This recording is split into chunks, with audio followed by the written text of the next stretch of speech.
the driver of a trolley car, and your trolley car is hurtling down the track at 60 miles an hour, and at the end of the track you notice 5 workers working on the track.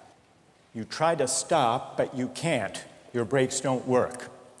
You feel desperate because you know that if you crash into these 5 workers, they will all die.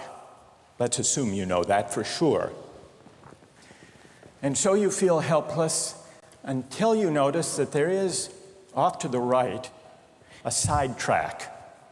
And at the end of that track, there's one worker working on the track. Your steering wheel works, so you can turn the trolley car, if you want to, onto the side track, killing the one, but sparing the 5. Here's our first question.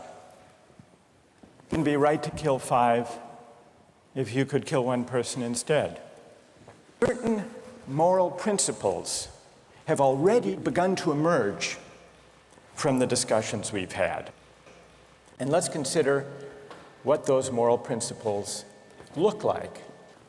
The first moral principle that emerged in the discussion said the right thing to do, the moral thing to do, depends on the consequences that will result from your action.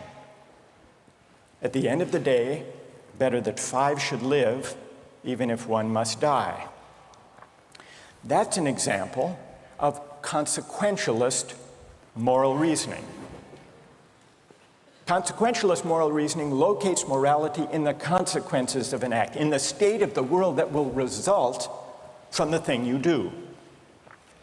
But then we went a little further, we considered those other cases, and people weren't so sure about consequentialist moral reasoning.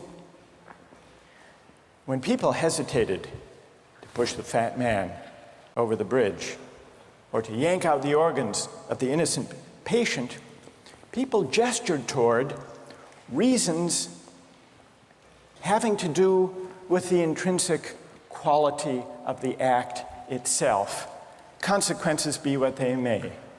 People were reluctant.